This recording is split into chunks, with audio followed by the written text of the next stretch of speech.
And now, Rob on the Road, exploring Northern California. Hi there, it's Rob at home. It's good to see you and welcome to my house. In this special edition, I want to check in with you. How are you doing? How are you dealing with the stress and the anxiety of the world today? Well, in this next half hour, I'm going to share conversations with two people with you. Later in the show, Chef Patrick Mulvaney on mental health. But first, we begin with a man of Goodwill. Richard Abruzzi is president and CEO of Goodwill, Sacramento Valley and Northern Nevada. It's good to see you, Richard. As well, Rob. Thank you. Thank you for joining us. You have had a very busy, well, I would say a few days, but we know it's been longer than that. You were just with Governor Gavin Newsom. What was your announcement? We were announcing a statewide call center support mechanism for COVID-related calls through one of our nonprofit partners, Community Link, which runs the 211 call center for both Sacramento and Yolo counties. What is the message to get out now for those 3 digits? Who should call that number and why? So 211 and anytime is really a hotline for health and human services. Those call center specialists are trained to sort of get to the bottom of the challenge that our community member is facing. And in most cases, it's people that are dealing with something in crisis at that very moment. Like? It could be a challenge with having a place to stay for the evening with shelter. It could be food disparity. And a lot of people utilize 211 really to get that information referral source because they don't know how to navigate the system. So the call specialists are trained to take somebody and walk them through what that looks like. If it's a benefit for CalFresh or applying for Medi-Cal, they really are in depth and able to provide them with that service. It sounds like it could be a lifeline to resources. Not only to resources, but for somebody just to be on the other end of a call sometimes to know that somebody's there to help them. Do they help with mental health? We certainly will connect people to services. Mm-hmm. But as we progress through this COVID lockdown, I think mental health is looking a lot different for a lot of people. And sometimes that just means being able to pick up the phone and talk to somebody. So from that aspect, I do think that 211 is there and a valuable resource to be on the other end of a phone and know that somebody cares and is willing to help you. Human connection, which is so much of every letter of the word Goodwill. I think it's important for us to explain the very active role that Goodwill is taking in our community and in the state, and why you do it and how you're able to do it. Goodwill funds nonprofits through your retail centers, which we shop at and buy things. Those centers are closed right now. Those retail donation and purchase places are closed. That's a big hit. One of the hardest things that I've ever had to do as a person and specifically as a leader is to furlough 2,000 plus employees. Fundamentally, in the way that I manage, in the way that I believe, those people are our family. And so having to do that, knowing even that there's going to be an opportunity for us to return them to work is painful. And the amount of anxiety and fear that comes with that is real. And I think if we're not talking about how we all are dealing with this and coping with it, then we're doing a disservice to ourselves and to the rest of the community. Again, I'm going to talk about mental health. Now more than ever, we have to be open and transparent about the struggles that we're facing. And if we're not, we're going to end up in a place where it's really dark and it's really hard to get out of. So I think it's, I know I don't have a problem with this, and that's sharing how I'm getting through those spaces. You said we should be open with it, so let's just be open with it. If I find the stress level in me building up and by midday it wants to crack, and then I try to get out and walk around the block, and then come back and reset. By the end of the day, it's really built up. And I've realized for me, I have to connect with nature while we can't connect with other people, hugging, things like that. Do you have any advice, or how are you doing it? So I've really relied on meditation and the idea of being present with myself. Sort of ground yourself, come back to a place that's healthy, and re-energize to do more. And for me, that works really well. I like that a lot. That's beautiful, Richard. I see above your shoulder the words, do no harm. Every day. That is our goal. I look at those every single day as I make decisions about how we move forward as an organization, and also how I act as a person. And, the idea that there's never a perfect answer can be, I think, interpreted differently when you think about, does my decision actually cause harm to people? And unintentionally, we cause harm every single day by actions and by words and by thoughts. So I've been doing a lot of work, and certainly don't want to make this about me, but I've been doing a lot of work around the power of thinking. And, people will always say and support the idea that I'm putting positive energy to something. And so I challenge that, and I say to them, well, if you believe that putting positive energy is going to be helpful, then by default, you have to believe that putting negative energy is going to be harmful, because those two don't work differently. And so for me, the harm piece and the harm reduction component of that is really to constantly change my mindset to think about how everything that we do should be done with love and positivity. And now more than ever, that is a fundamental component in my eyes of getting us through this.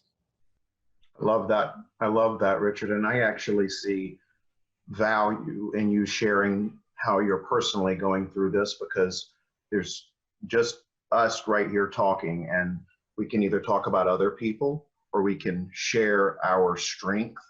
And, I love what you said about that, because if we cannot realize right now how much our actions and, yes, our thoughts impact other people, then when will we? I mean, we are in a time right now where our every action could affect another human being's lives. That's big. And I love that those three words are a big takeaway today. No harm in here and no harm out here. Yeah. Do you, is there anything that you would like to say to someone who may be watching this right now, who is in need of goodwill? And I'm not necessarily referring to the organization, but the word that it is, which is the organization, right? It is Goodwill. But what would you say? There's two things really. One is that, I fundamentally believe that this is going to be okay. Are there going to be lives that are lost? Yes. Are there going to be new norms? Yes. Will we collectively make it through together? Absolutely. And my hope is that when we make it through together, that we don't go back to the ways that things were before, when we lost that disconnection. And I know that sounds really easy, but the truth is it's not, right? Because habit, years and years and years and years of habit, will come back into play almost instantaneously. As soon as we have the opportunity to go back into that mindset, we will. So what I would say to people is be intentional about everything that you're doing right now. Every time you want to go and shake somebody's hand and you can't, every time you want to give somebody a hug and you can't, be optimistic, but then also be realistic that the next time you have that opportunity, don't take it for granted. And when you are engaging with people again, and we can give those hugs, give them passionately, give them everything that they absolutely deserve. And remember what it feels like. I think we talk often about people having remorse by not sharing time with people before they pass. This is a real live experiment, if you will, of how people deal with death and disconnection and loss, even though we know that we're going to get through this and on the other end we'll be able to reconnect with people at some point. But that's what it feels like. So reach out to people, stay connected, and be appreciative of what you had, knowing that you will have an opportunity to get it back. It's beautiful. And I would also like to add to that, that when this is over, and by over, I'm going to stop saying over and I'm going to say when this changes or resolves, how do we want to look back and see what we have done with our time and what we have learned and how we have loved? Yep. And we need to and be mindful about this time that we are in every moment, because tomorrow may not be here, but this moment is. And in the now, and I love this, and it's, you know, you can look at how do I be in the moment, right? And so break down how as an acronym: honest, open-minded, and willing to the moment. Yep. In that space, in that moment, if honestly, we're sitting here talking, I'm okay. Open-minded, there's a lot we can do. And willing, you bet we're willing. And I think if we can apply that to our lives, and anyone watching this, that we can begin to make those steps forward of grace for ourselves and for others. And I really do hope that from the top to the bottom, if there is any such thing in this world, right, because we're all the same, but if everyone could take these moments and realize how much mindfulness matters, we could change the world. Well, the short answer to that is that everybody has the ability to do it. It's whether or not they're going to act on that ability. We have to stay connected through social distancing. And I know that seems counterintuitive, but there are ways to do it in the manner that will be helpful and also stays within the guidelines that public health and CDC and all those agencies doing amazing work right now are telling us to do. So stay connected, ask for help, for crying out loud. Do not let ego get in your way, because it will harm you. And there are a ton of people that care and love about and love people and that you may not even know about. And I can tell you, for one, that if you have a question about who those people are, you can reach out to me and I will connect you to some of those folks. Richard, thank you, friend. It's good to see you. You too. And I appreciate all of your words of wisdom. Do no harm. That's Richard Abruzzi with Goodwill. See you later. Thank you.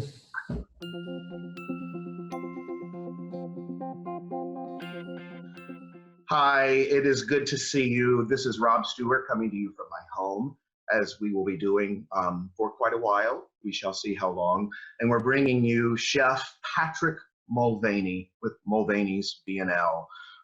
Patrick is a friend as well as a chef of the stomach and the heart, if you will. Good to see you, Patrick. Good morning. Well, I certainly have a big stomach, that's for sure. Well, you have an even bigger heart, as we all have seen. Patrick, I want to just start with, how are you and your wife, Bobbin, doing? So I think we're doing okay. You know, Bobbin's hunkered down at home and keeping everything safe, which is good. We're here. I'm coming into the shop every day. We have a skeleton crew that's making food for people. So we had 150 elderly disabled folks yesterday that food went out to. Every day we've been sending packages out into the community. We've gone to CV Circle, MLK, Grant High School, Roberts Family Development Center. Our friend Darryl Roberts has been taking food out. And then also to the Sanctuary of Guadalupe down on Southside Park. So it's really, which is really a return, right? Because we love having the Sonoran hot dogs there on Sunday. So we're really just giving back to the community. How do you know who to serve? How do you know where the need is? Because there is such a large need right now with food, particularly with people, seniors who are isolated. How are you finding out where to take this food, and is it free? So yeah, so it's free for whoever takes it. My better angel says, yes, they're asking for it. So if someone asks for food, then we're just going to give it. And at the end of the day, we're better off for it. The food to go to Guadalupe, to the parish specifically, is because there's so many immigrants there. Restaurants are important, right? We are the center of the community, right? And we employ, 1.5 million people in California. We are too small to fail. And it's important for us. It's important for us, obviously, for me and for the 50 plus people who work for me, that at the end of this, that the restaurant comes out of it and there's gainful employment. But I would say to everybody that it's important for us as a community that we do everything we can to preserve our restaurants because of the idea of the community gathering spot that it is. And also because these are families. These are the people that you know and love, who have been for years serving and caring for you. And I think, Patrick, as you talk, I am just struck deeply by what you said, too small to fail. I think about, my goodness, all of your staff. I see their faces one by one. And all of those people are connected to so many other people, and their lives are directly impacted by this. Are you using or having your staff come in to do this and help? Are people? And so we've said to people, this is a seesaw, right? On one side, you want to be safe and home and stable. On the other side, you're feeding people who are hungry and what's important. And so we've offered it to folks who want to come in. It's not an obligation. It's not a sweat down. People come in, they take every temperatures are taken in the morning, continue the social distancing. That's important. And then we've been asking, when you say you see the faces of the staff, for sure, the hardest thing I've ever had to do is tell everybody that they didn't have a job. As a chef, you have the answers. That's what I do for a living, is I tell people what to do. And on the 14th of March, to have to say to everybody, I don't know what to do, other than apply for unemployment and hunker down. And when you say you see the faces, in addition to those faces that I see of the 50 people here at the B&L, are the faces of the delivery guys and the farm workers and the distribution manufacturers and the milk guy, right, who's still coming in. All of it. Everybody, right? It's the whole train, right? We talk about farm to fork, and it's from the fork back to the farm, and everyone along that chain is affected. That train right now has lost its engine, if you will, and all those cars are sort of disjointed and trying to get back on the track. And, I love what you said about you tell people what to do. And then in this situation, you don't know what to do, so you just do. Right. So everybody's super grateful. And like I said, everybody's open to it, right? If there's a guy sitting in the alley who doesn't have a home, then he gets bags too, right? Mm-hmm. Last week, one of the guys said,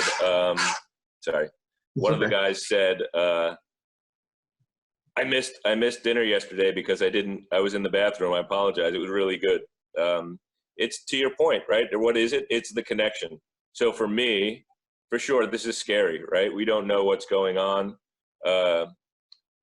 We promised people that when you come in that we'll be able to give you hospitality. But even more important, Bob and I promise everybody that works for us that they'll have a work home here, right? That this is a safe place. And now we don't know what that looks like. So that's a challenge. And to be out in the community and see the thanks from people, people are driving from Rancho Cordova to come down to pick up meals because they know they're available. So that in many ways is sustenance for us, right? It's what keeps us going, and also raises, for me, the hope that as we go further in and people start to face the challenge of what are we doing about hunger everywhere, that we have started in our small way to make a model that's replicable throughout Sacramento, but throughout the state as well. So that when it comes time that the challenge starts to hit, we're being proactive, right? I've heard lots of folks say, we've been behind this this pandemic since the beginning. You know, the virus is always ahead of us. Let's get ahead. And so for me, I think that we're feeding a few people, and that's good. But you know what? We're building a template to enable us to be ahead of where we as the restaurant community can help, which is the hunger curve, right? We know how to feed people. We know how to feed a lot of people. We know how to do things that we've never done before. And so we're well suited. I think that the biggest issue for the very necessary stay home, stay in place, stay safe, save lives, other people's lives, by just staying indoors yourself. The tough part of that is the part for the need to serve those who need to eat. That's the biggest, one of the biggest disconnects right there. And that is being addressed right now with the person I'm speaking with, you. And I know how much service means to you, and not just the industry, but service of the community. You had launched the campaign, I've Got Your Back, with mental health, and full steam ahead moving with that. You have been in the past year, and it came directly out of things that occurred in your life, and in your industry, losses that you had seen. How are you checking in right now on people's mental health? Because I know how much that matters to you, and it matters now more than ever. So, you know, we had probably a week into the stay at home, I was running through, and a friend from Rhode Island sent a note just to ask that very question. And he said, my wife had said to me, so what, mental health, that was important, and it was a shiny bauble, and now all of a sudden it's gone? And my first reaction was, are you kidding me? We're trying to keep afloat. We're trying to stay alive. But then I realized that, yeah, mental health is super important. I've been checking in with my friends in Denver that have meetings every day, loosely based on the 12-step process. For that, we've been through I Got Your Back, pushing out information as it's available and where to go.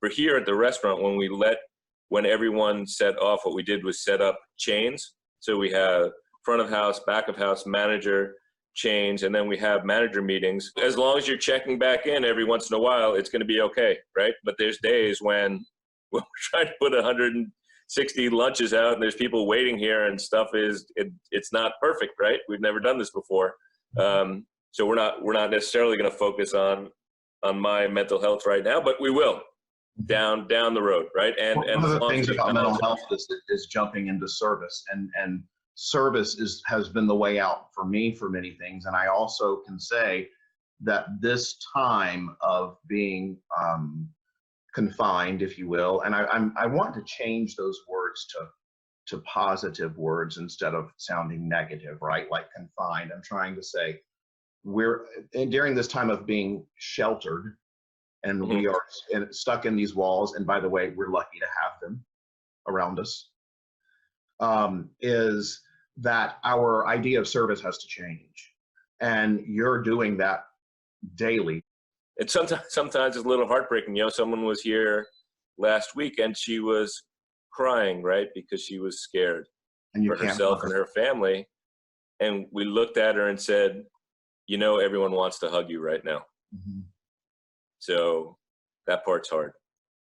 You know, I've been trying to figure that out myself, because I'm a hugger, and go with me on this for a minute. The next time you have that with someone who's coming to you in tears, the feeling of wanting to give them that hug, right?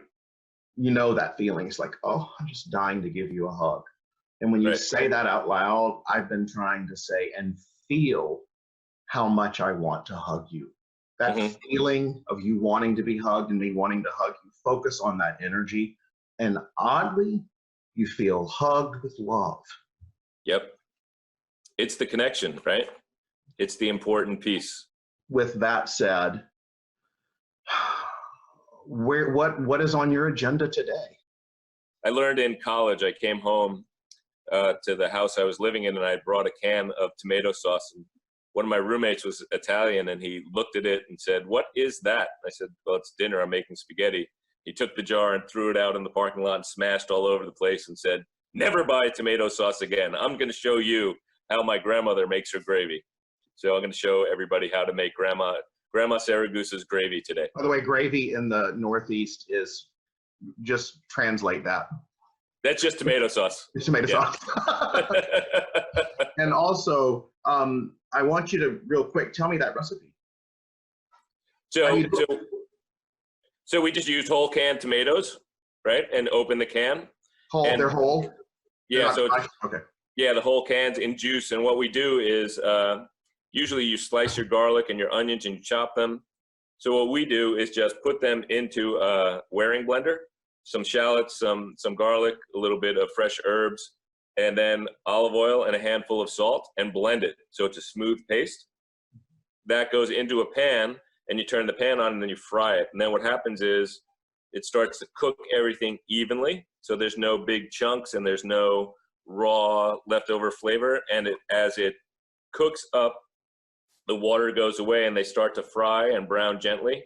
And what that means is that beautiful aroma, right, of garlic and onions and herbs cooking is easy to figure out and then distributes evenly. And then you puree the tomatoes, right, in that same waring blender to get the rest of the garlic out and toss that in.